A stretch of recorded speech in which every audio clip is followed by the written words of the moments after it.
On October 28, 1944, 13 American soldiers entered a German bunker designated A42 near the Belgian border to investigate reports of medical experiments. Only one came out alive. The sole survivor, a nurse-turned-operative known as a ghost, emerged after 6 hours covered in blood and refused to speak about what happened inside. 3 days later, she vanished completely. The Army declared her killed in action, sealed the bunker with concrete, and classified all records for 50 years. But in 1994, when an elderly woman named Dorothy Mills died in Indianapolis, her granddaughter discovered a hidden room containing 43 photographs of dead Nazi officers taken between 1945 and 1952, detailed surveillance records, and a journal that began with one line. My name was Ruth Hawthorne. I was the ghost. I didn't die in that bunker. I found something that made me disappear. What Ruth Hawthorne discovered in Bunker A42 would reveal why America's deadliest female soldier chose to vanish at the height of her legend, and why she spent the next 50 years hunting everyone who knew what was really hidden in that underground tomb. September 15, 1944. Field Hospital 7, outside Nancy, France. Ruth Hawthorne had been awake for 36 hours straight, her hands steady despite the exhaustion as she changed dressings on wounds that would haunt her dreams. 2 years as an Army nurse had taught her to function on no sleep, to smile while boys died in her arms, to stay calm when the shells fell close enough to shake dust from the ceiling. She was adjusting Private Morrison's morphine drip when she heard the trucks. Sounds like resupply, Dr. Harrison said, without looking up from surgery. About time. But Ruth had learned to read the sound of engines like music. These were wrong. Too fast. Too many. Coming from the German side of the line. Doctor. The doors burst open. SS soldiers, 12 of them. Weapons drawn but casual, like they were walking into a cafe. Their commander was young, maybe 25, with a scar through his left eyebrow and eyes that looked through people rather than at them. We need medical supplies, he said in accented English, holding clipboard. Morphine, sulfa, bandages. Harrison stepped forward, still in his surgical gown. This is a Red Cross facility. You have no authority. We have all the authority we need. The commander studied his clipboard, then looked at the beds. But first, we have a list complete. He walked to the nearest bed. Sergeant Williams from Ohio. Shrapnel wounds. 3 days post-surgery. The commander checked the name against his list, nodded to himself, and shot Williams in the head. The sound was impossibly loud. Patients who could move tried to scramble away. Those who couldn't just stared as the commander moved to the next bed. Stop. Harrison rushed forward. The commander didn't even look at him, just nodded to one of his men. A knife appeared. Harrison's throat opened in a neat line. He fell to his knees, hands try to hold his life in, his eyes finding Ruth across the room. Hide, he mouthed with the last of his breath. Ruth backed into the supply closet, her body moving without her mind's permission. Through the door's crack, she watched them work through the ward with terrible efficiency. 23 wounded Americans. 23 names on a list. 23 shots. Morrison tried to crawl under his cot with his one good arm, leaving a trail of blood from his reopened wounds. They shot him twice, once to stop him, once to finish him. He was 19, from a farm in Iowa. He'd shown Ruth pictures of his girl back home. The executions took 12 minutes. Then they loaded medical supplies while one soldier whistled a tune Ruth recognized, Lily Marlene. Another made a joke in German. His friend laughed. They left as casually as they'd arrived. Ruth waited 20 minutes before emerging, though every second felt like betrayal. The ward was silent except for blood dripping somewhere onto the floor. She moved bed to bed, checking for life she knew she wouldn't find. Under Morrison's cot, his rifle lay where he'd hidden it against regulations. He'd been trying to reach it. His fingers had scratched grooves in the floor. Ruth picked it up. She'd never fired a weapon. Her father had tried to teach her once, but she'd said she was meant to save lives, not take them. The rifle was still warm from Morrison's body heat. Outside, she could hear Allied vehicles approaching. They'd find a massacre, write reports, send telegrams to families. The SS unit would disappear into the chaos of the German retreat, unless someone followed them. Now Ruth looked at Harrison's body, at Morrison's scratch fingers, at the 23 boys who had survived Normandy and Market Garden, only to be executed in their beds. The rifle in her hands weighed 8 pounds. It felt like nothing at all.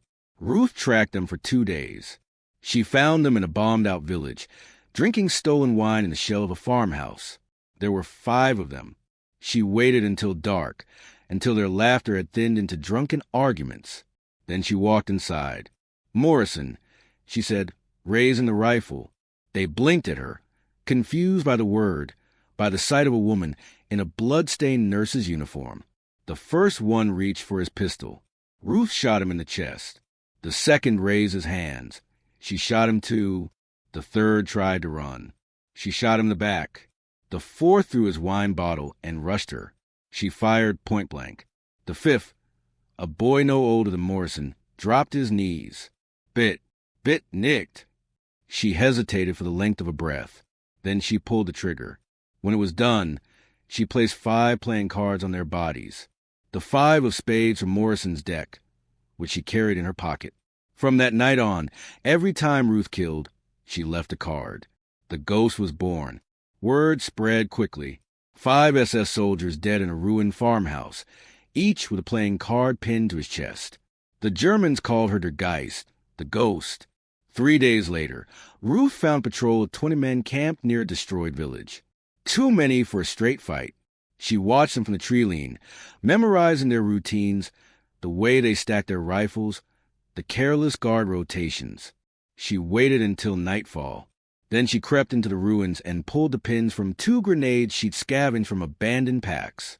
She rolled them into the farmhouse where half the patrol slept. The explosion tore the building apart. Screams filled the night. Those who stumbled outside met the barrel of Morrison's rifle. Ruth moved through the chaos like a shadow, shooting with calm precision. By dawn, all 20 were dead. She walked among the bodies, her expression unreadable, and laid down a card from the deck, the ace of spades. The Germans panicked. A single woman was killing their men faster than Allied units. Commanders doubled patrols. Soldiers whispered about a vengeful spirit that could not be caught. But Ruth wasn't a spirit. She was a nurse with no training in guerrilla warfare, who learned quickly because she had no choice. And because every trigger pull, every life taken, brought her closer to avenging the boys of Field Hospital 7. By late September 1944, reports of the ghost had reached Allied intelligence. At first, they dismissed it as German propaganda, an invented myth to scare their soldiers. But then photographs surfaced. Grainy images taken by civilians showed a lone figure moving to the countryside, rifle slung across her back. In every frame, the same details appeared. A woman in a tattered nurse's uniform, her face streaked with dirt, her eyes cold and focused. The OSS, America's wartime intelligence agency, began piecing the stories together. A massacre at Field Hospital 7, executed SS patrols, playing cards marking the dead. They realized the ghost wasn't propaganda. She was real. They sent an officer, Major Alan Kendrick, to find her. He was told to recruit her if possible, or eliminate her if she threatened operational security. Ruth never made his job easy. Kendrick tracked her movements across northern France, always arriving just hours after she had struck. Burned-out vehicles, dead officers, and cards left like signatures. One report claimed she had derailed a supply train by herself, killing 40 German soldiers and vanishing into the woods before reinforcements arrived. The legend grew. German prisoners whispered her name with fear. Civilians began calling her an avenging angel. But Ruth was no angel. She was a woman driven by grief and rage, cutting a bloody path through occupied Europe. And the deeper she went, the closer she came to discovering something far darker than the men she hunted. On October 28, 1944, Ruth Hawthorne's path led her to a place whispered about by both Allied and German forces. Bunker A-42. It was buried deep in the forest near the Belgian border, hidden beneath layers of concrete and steel. Officially, it was a command post. Unofficially, rumors told us something else. Experiments, prisoners, and officers who never returned. That morning, 13 American soldiers were ordered to investigate. Ruth went with them, her presence unrecorded, her name never listed in the files. She carried Morrison's rifle and Harrison's knife, her only companion since the massacre. The team entered just after dawn. 6 hours later, only Ruth came out. She was covered in blood, her uniform torn, her eyes hollow. Witnesses said she collapsed at the tree-line, refusing water, refusing to speak. Whatever she had seen or done, inside that bunker was locked behind her silence. 3 days later, she vanished completely. The Army declared her killed in action. The bunker was sealed with concrete, its records classified for 50 years. A .42 became a ghost story. Soldiers joked about it, but none dared go near the forest where it slept. And Ruth Hawthorne faded into legend. But 50 years later, in 1994, her story resurfaced in the most unlikely of places. In 1994, an elderly woman named Dorothy Mills passed away in Indianapolis. When her granddaughter began sorting through her belongings, she discovered a locked door in the basement that no one in the family had ever noticed before. Behind it was a hidden room. Inside were 43 photographs of dead Nazi officers, each taken between 1945 and 1952. There were detailed surveillance records, maps, coded messages, and a leather-bound journal. The first line read, "My name was Ruth Hawthorne. I was a ghost. I didn't die in that bunker. I found something that made me disappear." For 50 years, Ruth had lived in the shadows, leaving no trace except for this hidden archive. What she discovered in Bunker A42 was powerful enough to make America's deadliest female soldier vanish at the height of her legend. And for half a century, she hunted down everyone who knew the truth about what was hidden in that underground tomb. The journal didn't explain everything. Many pages were torn out. Some passages were written in code. But what remained revealed glimpses of secret war, one not fought in the open, but in alleys, basements, and hidden rooms across Europe and America. Ruth Hawthorne hadn't disappeared. She had transformed from a nurse to a soldier to a hunter of men, and her greatest battle had only just begun. The journal revealed fragments of her life after the war. Between 1945 and 1952, Ruth Hawthorne traveled under false identities across Europe. She appeared in Berlin, Vienna, and Rome, always close to the ruins of Nazi networks that somehow escaped Allied justice. The photographs her granddaughter found told the rest of the story. Dead men in expensive suits, former SS officers who had vanished after Nuremberg, scientists who had once worked in secret programs. Each picture marked with a date and location. One entry read simply, Prague, January 1947. The doctor who made the list. He begged. I didn't listen. Another, Munich, June 1949. 2 down, 3 to go. The bunker will not remain buried. The U.S. government had sealed Bunker A42 to keep its secrets hidden, but Ruth knew what had been inside. Whatever she discovered that day, it had driven her to spend 50 years erasing every man connected to it. But she wasn't reckless. She was methodical. She left no fingerprints, no witnesses, only photograph for herself, trophies of a mission she could never speak about. By the 1960s, intelligence agencies across the world whisper about an unknown female assassin who hunted war criminals. Some thought she was a Soviet agent. Others believed she worked for Israel's Mossad. But the truth was stranger. She worked for no one but herself. Ruth Hawthorne had become the ghost again. Her granddaughter's discovery in 1994 raised questions that no one could fully answer. Why had Ruth hidden the evidence instead of destroying it? What exactly had she found in that bunker that terrified governments enough to bury it under concrete? And perhaps the darkest question of all, had she truly stopped hunting, or was the ghost still out there, watching from the shadows? The granddaughter, Anna Mills, was only 23 when she uncovered Ruth's hidden archive. At first, she didn't understand the scope of what she'd found. The photographs seemed like random portraits of dead men. The coded documents looked meaningless. But the journal gave her just enough context to realize she was holding history in her hands. History that had been deliberately erased. Anna began cross-referencing the names she found in Ruth's notes with public records. That's when she discovered something chilling.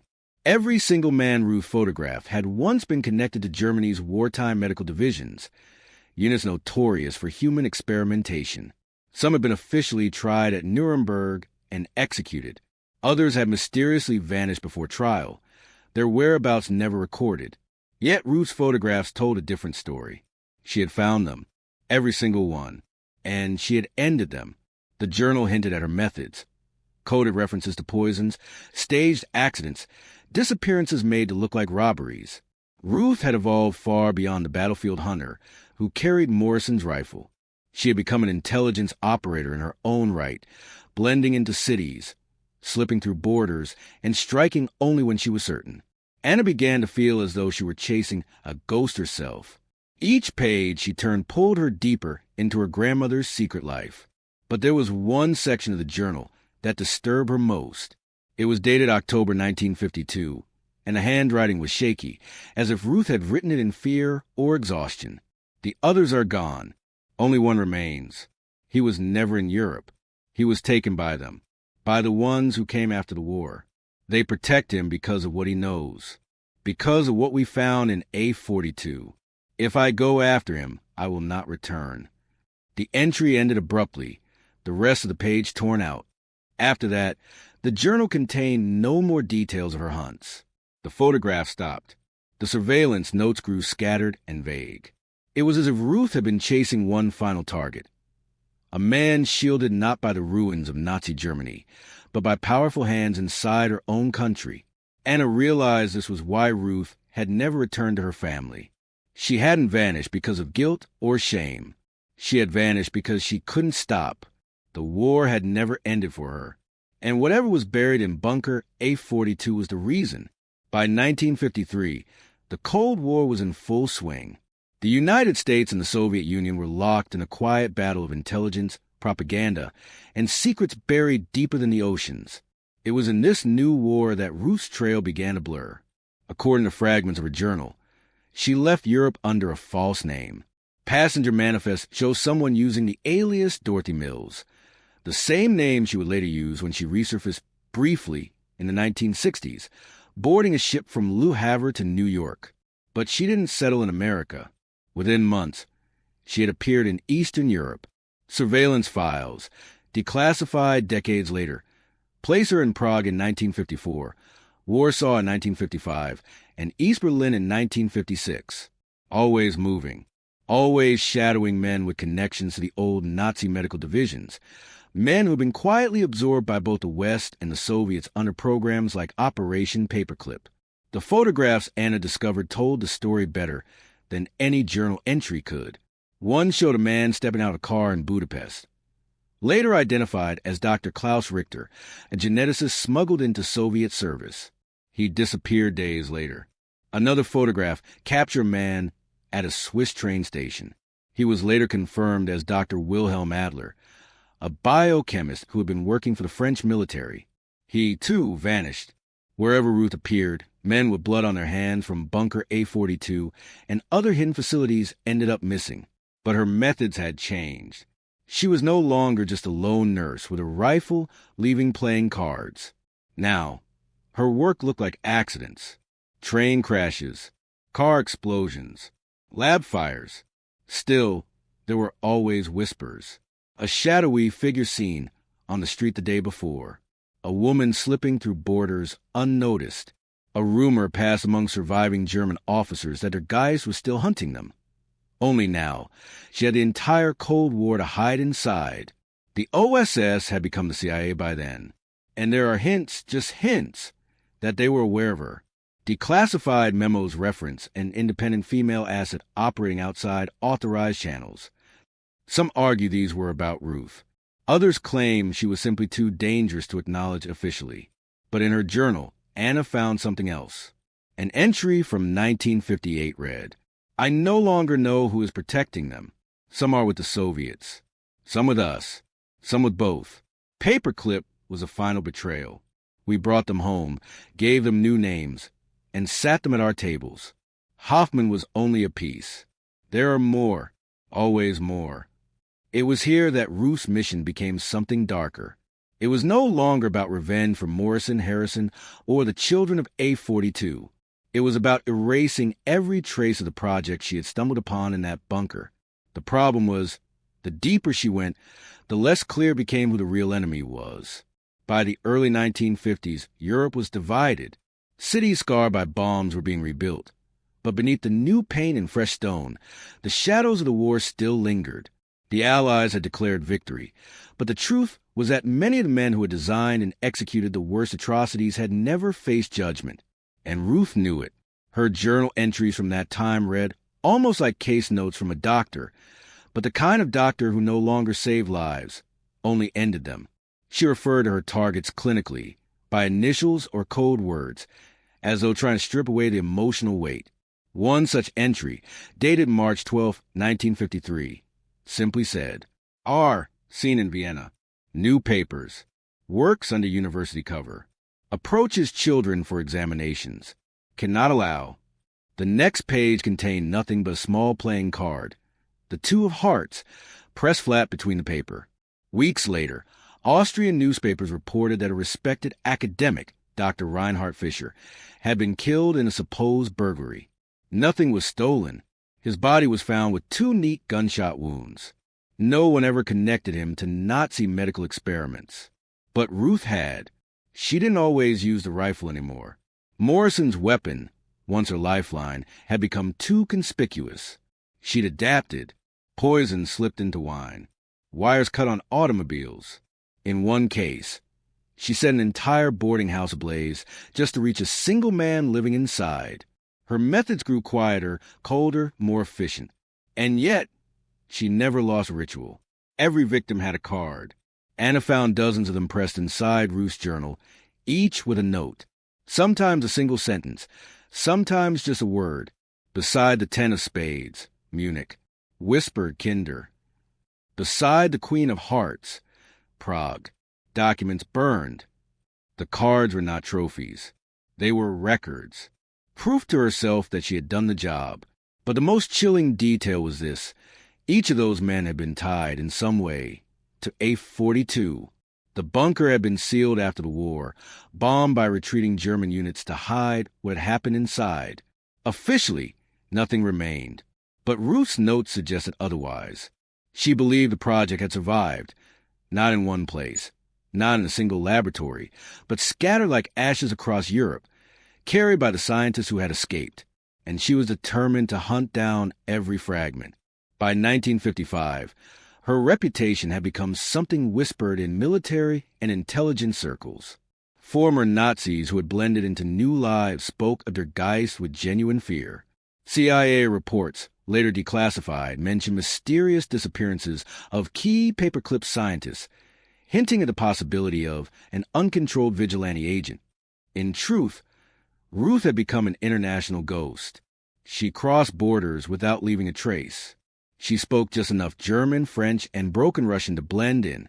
She cut her hair, changed her clothing, even her accent. In some files, witnesses describe her as blonde. In others, dark-haired. One report even claimed she had a limp. She was whoever she needed to be. But her journal revealed the cost. One entry read, I no longer dream of home. Morrison, Harrison, Betty, all gone. I only dream of corridors. White walls. Children crying. I wake with a rifle in my hands, though I do not remember picking it up. Ruth was unraveling.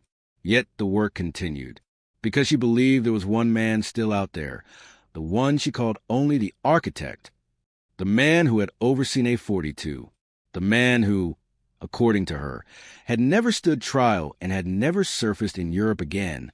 And if Ruth was right, he wasn't hiding. He was being protected. By the winter of 1955, Ruth had become more than a rumor. In Paris, 2 men with ties to wartime experiments disappeared within weeks of each other. One was found in the Seine, his body weighed down with stones, a jack of clubs pinned beneath his shirt. The other was discovered in a hotel room. The scene staged looked like a suicide, but the angle of the wound told a different story. A queen of clubs rested on the nightstand. To the newspapers, these were isolated tragedies. To the CIA, they were anomalous incidents. But to Ruth, They were progress. 2 more fragments of A42 erased. Her journal entries grew shorter, sharper. Remove K, Paris. Saw blood on his hands when he looked at the child. M begged, said he only followed orders. Shot him in the mouth. These were not the words of a nurse who once wept over wounded men.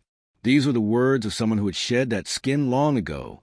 Yet, she still carried Morrison's rifle. She still carried Harrison's knife. These were not just tools. They were relics. Reminders of the night when Ruth Hawthorne had died and Der Geist had been born. But Ruth was not untouchable. In Vienna, 1956, she was nearly caught. Her target was a former SS physician operating under a new identity as a respected pediatrician. Ruth stalked him for days, watching as he treated children in daylight, only to attend secret meetings with other former officers at night. She made her move in an alley, a pistol with a suppressor hidden under her coat. But he wasn't alone. 2 men shadowed him, young, clean-cut, not Germans. Americans. Ruth hesitated only long enough to recognize the insignia on their coats.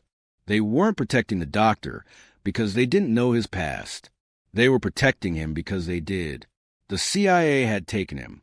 That night, Ruth barely escaped the city alive. The newspaper called it an unsolved shooting when the doctor turned up dead days later. No card was left on his body. For the first time, Ruth had killed without her ritual. She hadn't dared leave evidence behind. In her journal, the entry for that night was smeared, the ink blurred as if by water or tears. They are not blind. They are complicit. He was theirs. Now they will come for me. From that point on, Ruth was no longer just hunted by her enemies. She was hunted by her own country. And still, she pressed on. She believed she was closing in on the one she called the architect. Her notes described him as the true hand of A42, the man who designed the experiments, who selected the children, who gave the orders. Every trail led back to him. Every name she crossed out in her journal had once served under his command. But unlike the others, he had never been seen after the war. No photograph, no whisper, no grave. Ruth became obsessed. In Warsaw, she interrogated a captured officer for 3 days before killing him. His last words, scribbled in her journal, were, "The architect was taken west. Your people wanted him." That single sentence confirmed what Ruth already suspected. The architect hadn't vanished into the ruins of Germany. He had been taken, protected, given a new life under another flag, which meant she could no longer trust anyone. Not the CIA, not her allies, not even her own country. From then on, she worked alone, truly alone. By the end of the 1950s, Ruth had killed at least 30 men across 6 countries, all linked in some way to A42, all silenced before they could continue their work. But her journal began to fracture. The writing grew erratic, jagged. I see them in the corridors. The children, always the children. He is here. He watches me sleep. The architect wears many faces. I must strip them away. It was no longer clear if Ruth was hunting a man or being haunted by her own ghosts. Vienna, 1956. Ruth had tracked her mark carefully, a man she knew as Dr. Rollsteiner, though that wasn't his real name. In another life, during the war, he had been one of Hoffman's assistants in A42. His hands had touched the same children Hoffman recorded in those journals. His name had been on transport orders Ruth stole from the burning convoy. Now, 11 years later, he had shed his uniform for a clean white coat and the smile of a pediatrician. In Vienna's daylight, mothers trusted him. Children laughed in his waiting room. The city saw a kind doctor, but Ruth saw the butcher. For 3 nights, she shadowed him. She watched him finish his clinic, then slip into the dim back rooms of a wine cellar after dark. She followed discreetly, blending with the crowds, memorizing his patterns. Always the same, always at night, always with 2 new men she didn't recognize. The men weren't Germans. They spoke English. They carried themselves like soldiers, not locals. She had seen the insignia before, the small pins, the muted badges. They weren't trying to hide. They didn't have to. Americans. The realization settled cold in her stomach. The CIA wasn't just aware of Steiner. They were protecting him. Ruth waited. She couldn't strike in the open, not with handlers so close. But on the fourth night, she saw her chance. Steiner left the clinic late, carrying a satchel heavy with papers. The handlers weren't with him, not immediately. He walked through a narrow side street, the kind where shadows stretched long and every echo lingered. Ruth stepped out behind him, pistol with suppressor hidden beneath her coat. "Dr. Steiner," she whispered. He froze. She saw the recognition flicker across his face. He remembered her. Maybe not the face, but the aura, the fear, the ghost. "You should be dead," he muttered in German. "I should be," she answered. "So should you." She raised a pistol. That's when she heard boots. Not Steiner's. Not hers. Behind her. "Put it down!" An American voice barked. Firm, clipped, trained. Ruth spun, but too late. Two men stepped from the alley's mouth, both holding weapons trained squarely at her chest. For a split second, the scene hung frozen. Steiner breathing hard, clutching his satchel. The Americans ready to fire. Ruth caught between them. Her own weapon raised but outnumbered. Her mind raced. Fight? Die here? Or vanish? A truck roared past at the street's end, its headlights slicing the alley with a blinding beam. Ruth moved in that instant. She fired once. Not at Steiner, not at the Americans, but at the ground. The shot echoed, startling the men just long enough. She threw herself sideways into a pile of stacked crates, crashing through wood and rolling hard into the next street. Shouts followed. "Ghost! Ghost!" Boots thundered after her. Ruth sprinted, ducking through side streets, vaulting fences, slipping into the chaos of Vienna's night markets. Every shadow looked like a hunter, every echo a pursuer. She didn't stop running until her lungs burned and her legs shook. When the city grew quiet again, she found a cold cellar beneath a boarding house and collapsed, her pistol still clutched in her hands. She hadn't killed Steiner. Not yet. And worse, the Americans knew her face now. They knew she was still alive. The next morning, Steiner was found dead in his apartment. Shot once, execution style. No card left on his body. The papers called it a suicide. The CIA called it resolved. But Ruth knew the truth. They had silenced him, not her. In her journal, she wrote only 3 words. "They are complicit." From that night on, Ruth could never walk into a city without scanning for watchers. Never sleep without the gun under her pillow. The Soviets wanted her. The Germans feared her. And now her own people hunted her. The ghost had become a threat to everyone. After Vienna, the game changed. Until then, Ruth had been the hunter. She stalked her prey, waited in silence, struck cleanly and disappeared. But now, she was no longer invisible.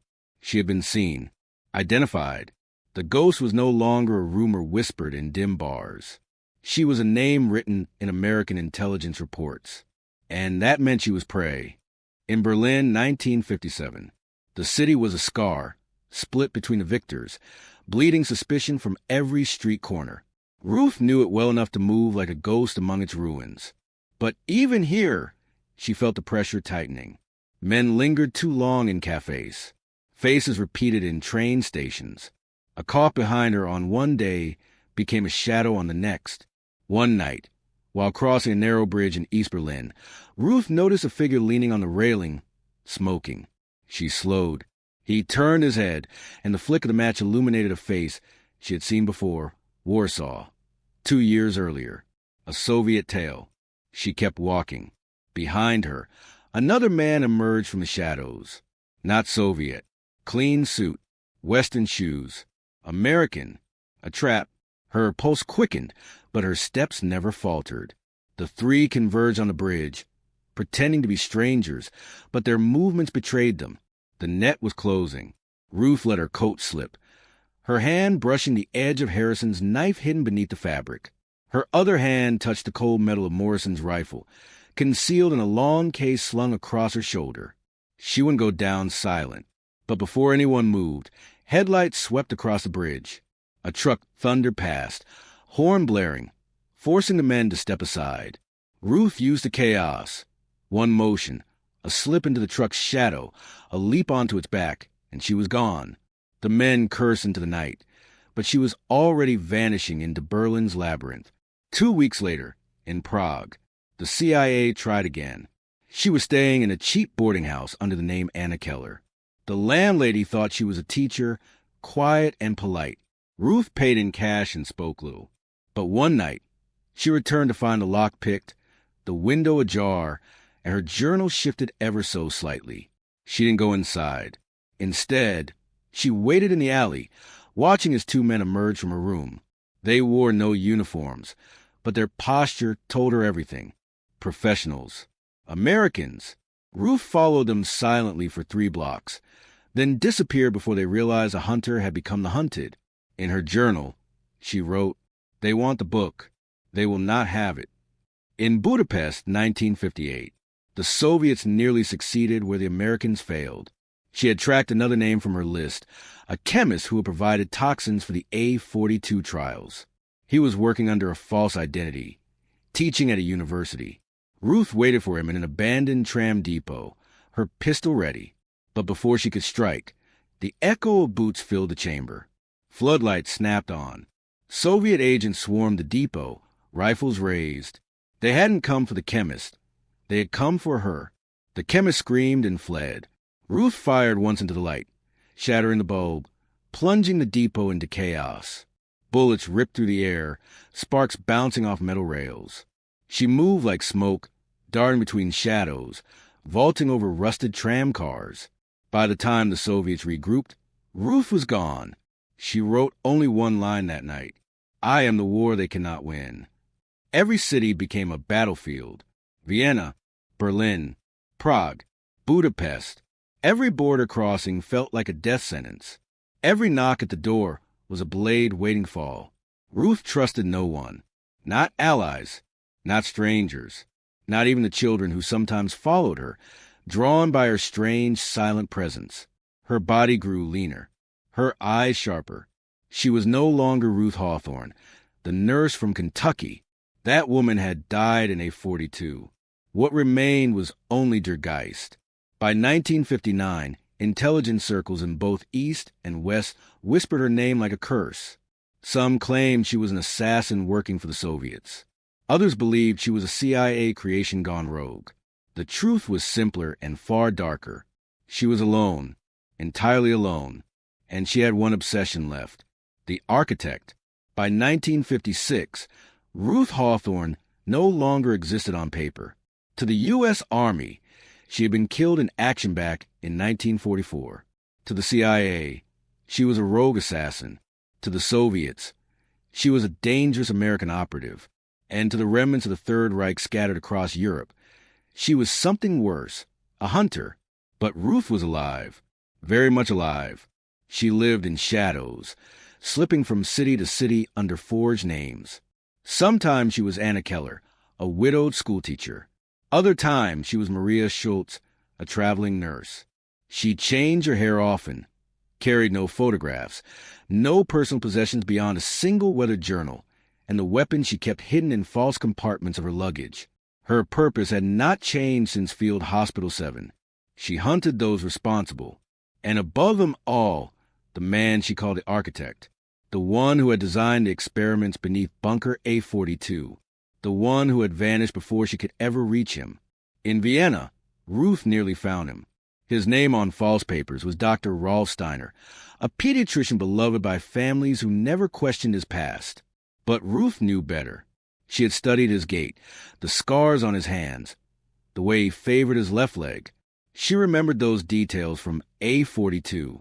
She remembered how he had stood beside Hoffman, recording results while children cried. She stalked him for nights, careful, patient, until she realized he wasn't alone. Men followed him, not Germans. Americans. The CIA wasn't chasing him. They were guarding him. That realization broke something in Ruth. She had always believed that her country, if it knew the truth, would want justice.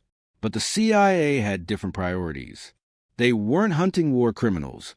They were collecting them, using them, shielding them. When she finally made her move, it fell apart. Two Americans stepped from the shadows, pistols aimed at her chest. She had no choice but to flee, crashing through alleys, vaulting fences, and disappearing into the noise of the city. By morning, Steiner was dead, silenced by the very men who had been protecting him. His body staged a suicide, his secrets buried deeper. In her journal that night, Ruth wrote 3 words: "They are complicit." From then on, her mission doubled. She was no longer only hunting Nazis. She was unraveling the truth about the Americans who had struck a bargain with them. The late 1950s became a blur of movement. Paris, Milan, Zurich, Berlin. Ruth learned to disappear in plain sight, becoming just another woman in crowded train stations, in bustling markets, in cafes filled with smoke and laughter. But beneath the surface, she tracked. She listened. She followed whispers of Odessa, the underground network smuggling SS officers out of Europe and into new lives abroad. Some nights, she wrote in her journal with clarity, recording names, dates, patterns. Other nights, her entries were more fragmented. Saw him again. Not him. Always not him. The architect wears too many faces, too many uniforms. She lived off black market papers, stolen ration cards, and the quiet kindness of strangers who never knew who she was. When she grew weak, she stole food.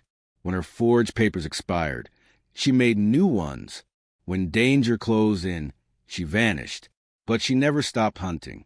In Munich, 1958, she intercepted a courier carrying documents meant for the Odessa network. Inside was a list of ex-officers relocating to South America. Names she recognized. Faces she remembered from A42. And one note scribbled in the margin: their architect, Buenos Aires. The words chilled her. For more than a decade, Ruth had believed he had gone underground somewhere in Europe, hidden by sympathetic allies. But now it was clear. The architect hadn't disappeared. He had been moved. By who? The network? The Americans? Both? Ruth didn't know. But she knew she couldn't let him vanish across an ocean without following. So she began planning. In her journal, the entries turned sharper, more determined. South America, Argentina. That's where he is. That's where it ends. They won't stop me. No one will. She had become so many things since that night at Field Hospital 7. A nurse, a soldier, a ghost. Now she was something even darker. A woman prepared to burn the world, if it meant dragging the architect into the light. And with every name she crossed off her list, with every fugitive she left cold in the dirt, the legend of the ghost grew. Soldiers spoke of her in hushed tones. Odessa whispered warnings to its members. If she finds you, you're already dead. The CIA, too, knew her myth. Some agents dismissed her as propaganda. Others swore they had seen her, shadowed her, chased her only to lose her again. She had become a story, a nightmare, and like all nightmares, she spread. By 1959, Ruth had secured her path into South America. The Ratlins carried Nazis by ship through Spain and Portugal, then across the Atlantic under false papers. Ruth intended to follow the same trail. She had stolen identities before. She would do it again. But she understood what it meant. South America wasn't Europe. It wasn't cities where she could vanish into crowds. It was jungles, villages, whole countries complicit in hiding war criminals. If she went there, she might never come back. Still, she had no choice. In her journal, she wrote, "Europe is finished. The next war is being built elsewhere. If I fail there, let them find these pages. Let them know I tried." Ruth bought passage under a false name. She would be Anna Keller again. But this time, her paper said she was bound for Buenos Aires. And with that, the ghost left Europe behind. But she did not leave her enemies, for they were already waiting on the other side. If you're still following Ruth's journey, make sure to subscribe and hit the like button. The ship to South America carried no soldiers, no flags, no uniforms, only shadows. Ruth stayed in her cabin most of the time, moving only at night, listening to the shuffle of men who carried secrets in their suitcases. They were older now, heavier, trying to look like businessmen, professors, priests. But Ruth knew their faces. She had studied them for years. One had overseen transports into camps in Poland. Another had signed medical orders in France. A third had ordered the burning of villages in Belgium. They laughed at dinner, drank wine, and spoke of new lives waiting for them across the ocean. Argentina, Paraguay, Chile.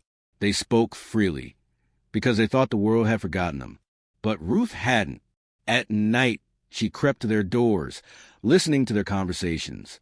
They never saw her, never suspected that the woman in the plain dress, the one who kept to herself, was the same ghost they had once feared.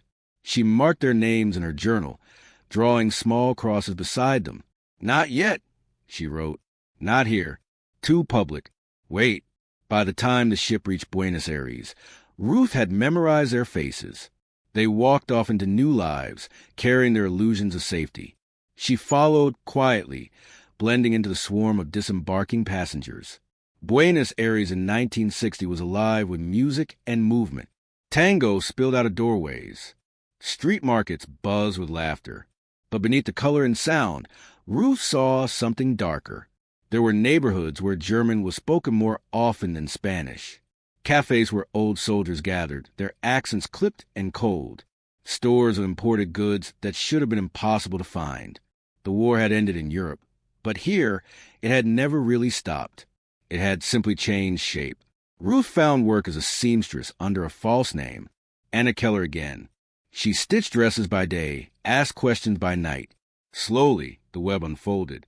Odessa was here, stronger than ever, protecting men who had escaped Europe, men who had walked away from justice. And above them all, whispers of the architect. He was said to be living comfortably under yet another name, funded by both Odessa and shadowy allies in the West. No one described him directly, but his projects continued. Ruth heard rumors of children disappearing, hospitals where no patients ever left, remote haciendas guarded like fortresses. She began hunting again, carefully. The first was one of the men from the ship. She waited until he was alone in a bar, drunk and bragging to a young woman about the medals he had once earned. She followed him into the night, into an alley lit only by a broken lamp. The knife was quick. She pressed a card into his pocket before walking away. The ghost was in South America. Word spread slowly, then faster. Newspapers didn't print it, but whispers ran through the German communities. An assassin was here, a woman who killed quietly, who left behind playing cards just as she had in Europe. At first, they dismissed it as a rumor. Then 2 more men from her ship died within weeks. Both alone, both with cards left behind. Panic grew, but so did the danger. The CIA had not forgotten Ruth. They had agents in Buenos Aires too. And every time she struck, the Americans listened. Some wanted her caught. Others wanted her erased. But none wanted the truth she carried to come into the open. Ruth lived carefully. She rented small rooms, moved often, kept no ties. But loneliness grew heavy. Her journal became her only companion. I wonder if Morrison would even know me now. If Betty still writes him letters to a grave with no body beneath it. I wonder if Harrison's family was told he died bravely. I wonder if I am even Ruth anymore, or just a shadow of something that once was. But when she thought of the children from A42, she felt the fire again. She could still see their faces. She could still hear their cries. She could not stop. In 1962, Ruth found her first solid lead. A doctor in Cordoba, working under a Spanish name, was known for special treatments. His patients never spoke afterward. Some never returned. She knew the pattern. It took her 3 weeks to get close. He traveled with guards, men trained and careful. But one night, as he walked home from his clinic, Ruth made her move.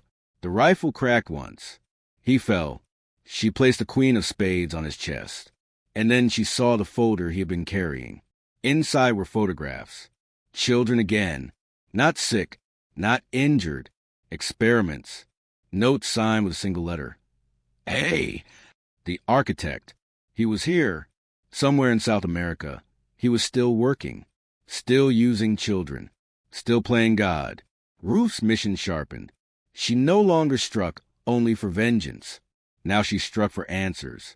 Over the next 2 years, she hunted Odessa officers, medical staff, guards. Each death left her closer. Each card drove more fear. But the closer she came, the more resistance grew. In 1964, men came for her. Not Germans. Americans. They cornered her in a boarding house in Buenos Aires. 3 agents, suits and pistols, their voices calm as they told her she was under arrest. Ruth didn't hesitate. She shot the first through the door, stabbed the second in the throat, and left the third screaming on the floor with a knife in his leg. She asked him one question. "Where's the architect?" The agent's eyes went wide. "You don't understand. He's ours now." Ruth left him bleeding. That night, in her journal, she wrote, "They've claimed him. My country protects him. But he's not theirs. He's mine, and I will have him." By the end of the decade, Ruth Hawthorne was a phantom across South America. Odessa feared her. The CIA hunted her. And the architect, wherever he was, built his empire's shadows. But the ghost was closing in, and she would burn through nations if that was what it took. By the early 1970s, Ruth Hawthorne had been hunting for nearly 3 decades. She was no longer the young nurse from Iowa. Her hair had streaks of gray. Her hands bore scars from knives, burns, and close calls. But her eyes were still steady. The ghost had become more than a rumor. She was a legend. Odessa whispered about her in safe houses. Men who had once commanded battalions now refused to travel alone. In Germany, they called her Die Hex, the witch. In Argentina, she was La Sombra, the shadow. But everywhere, she was known by one name above all, the ghost. And she was no longer just hunting individuals. By the 1970s, Odessa had grown into something far more powerful than a smuggling network. It was now a financial empire. Former officers had become bankers, businessmen, politicians. They had influence in South American governments. They had ties to European corporations. They had silent agreements with Western intelligence agencies. It was an empire of money, secrecy, and blood, and Ruth was about to strike at its heart. Her lead came in 1972. She intercepted a coded message in Montevideo. It spoke of a gathering in Paraguay. Not just any gathering, a meeting of Odessa's inner circle. High-ranking members who coordinated finances, security, and the relocation of fugitives. It was the kind of meeting that wasn't supposed to exist. Ruth knew it was her chance. She spent weeks preparing, forged documents, a stolen dress, a handgun small enough to hide in her purse. She bribed her way into the hotel staff under a false name, and when the night came, she was there, serving wine, moving quietly through the smoke-filled hall where Odessa's most powerful men gathered. They laughed. They smoked cigars. They toasted to their survival, to their success, and Ruth memorized every face. One of them, older, with slicked hair and a soft voice, she recognized instantly. He had been at A42. He had stood beside the architect.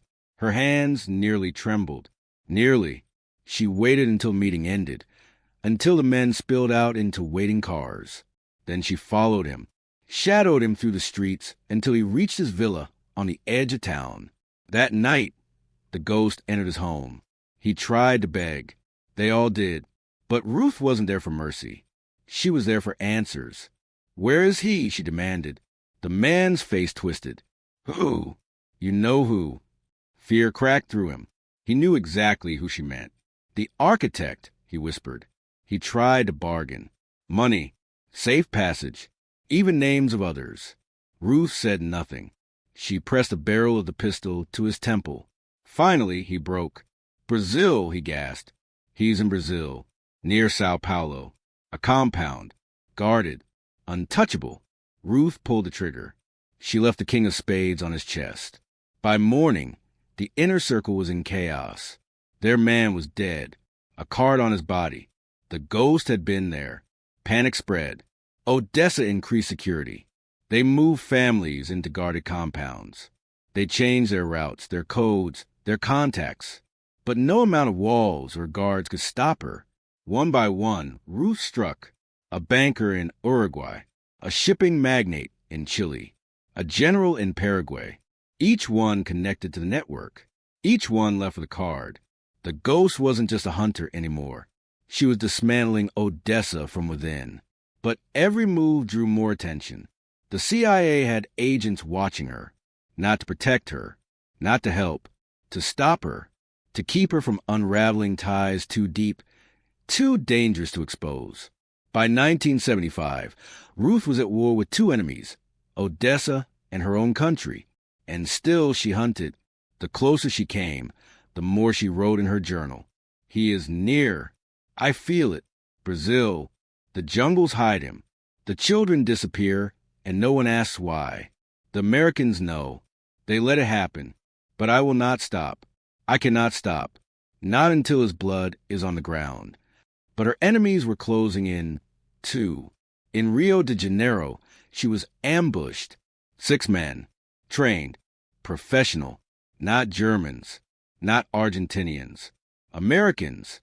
They struck as she left a safe house, surrounding her on a quiet street. For the first time in years, Ruth thought it might end, but the ghost did not die easily. 2 went down fast. A knife in the dark, a pistol fired from beneath her coat. She ran, through alleys, over rooftops, into the chaos of the city. She escaped, but not unharmed. A bullet tore through her side. She stitched it herself in a cheap rented room, biting down on a rag to keep from screaming. Her journal entry that night was shaky, written in blood-stained ink. They want me silenced. Not Odessa. Them. My country. But I will not stop. I cannot. Morrison didn't beg. Harrison didn't beg. The children didn't beg. And I will not stop begging God for one thing only. Let me find him before I die. By the late 1970s, Ruth had become a ghost in more ways than one. She had no fixed home, no true name, only a trail of bodies and card behind her. But the architect was close. And for the first time in decades, Ruth allowed herself to believe this would end, one way or another. By 1978, Ruth Hawthorne was no longer just a woman. She was a myth, a whisper passed in barracks, in embassies, in the smoke of late-night intelligence briefings. The ghost. But myths grow heavy with time, and Ruth's body was failing. Years of wounds, hunger, and relentless travel had taken their toll. She was thin, her skin weathered, her lungs weak from years of smoke and damp nights. And yet, her resolve was stronger than ever, because the trail of the architect had finally crystallized. She had names, she had documents, and most importantly, she had witnesses, children, now grown, who spoke of men vanishing into compounds in Brazil, of strange facilities deep in the jungle, facilities that did not appear on any map. She knew he was there, the man who had stood in that bunker in 1944, the man who had ordered Morrison to be dissected, the man who had haunted every breath of her life since, the architect. In the summer of 1979, Ruth traveled by riverboat deep into the Brazilian interior. The air was thick with insects, the water black beneath the trees. She had no allies left, no network, only her journal, her pistol, and the battered deck of cards she had carried for 35 years. At night, she would write by lantern light. He is near. I can feel it in the trees, in the silence of the river. They tell me the jungle swallows all things, but it will not swallow me, not before I find him. On the 3rd night, she saw lights through the foliage. Not lanterns, electric floodlights. A compound hidden in the green, surrounded by walls, patrolled by armed guards. This was it, the place where the past had been hiding. The compound was built like a fortress. Steel gates, watchtowers, motion lights that swept the ground. It was no secret lab from the war. This was modern, funded, supported, and confirmed what Ruth had always feared. The architect had not been a fugitive. He had been protected by governments who found his knowledge too valuable to discard. That night, Ruth crept through the jungle with the silence of a predator. She slipped through a drainage trench, scaled a rusting fence, and moved into the compound. The air inside smelled of chemicals. She passed buildings humming with machinery, labs with glass walls, cages where shadows shifted in the dark. And then in one office, lit by a single lamp, she saw him, the architect, older now, his hair white, his frame hunched, but the same sharp features, the same cold eyes. Ruth froze. For decades, she had imagined this moment, dreamed of it, prayed for it, and now it was here. She raised her pistol, but the sound of boots echoed in the hall. Guards. Too many. The architect looked up, and for the briefest moment, their eyes met. Recognition, a flicker of fear, and then the alarm. The compound erupted in chaos. Sirens blared. Floodlights turned the jungle white. Soldiers swarmed. Ruth fired and fled, moving through corridors, through smoke and gunfire, her body screaming in pain. She was struck in the shoulder, in the leg. But she did not stop. She reached the river's edge. Behind her, voices shouted. A helicopter roared to life. Ruth collapsed beneath the trees, clutching her pistol, her card spilling across the mud. Her journal was beside her, the last entry unfinished. A42 end with me. No one knows what happened next. Some say she was killed that night, her body buried in the jungle, her card scattered in the dirt. Others claim she was captured, taken into the same secret program she had sworn to destroy. And some whisper she escaped, that the ghost walked into the jungle and was never seen again. In 1994, 50 years after A42, a box was discovered in a farmhouse near the Belgian border. Inside were photographs, coded notes, and a battered journal stained with blood. The final page was blank, except for a single card taped to the paper, the Ace of Spades.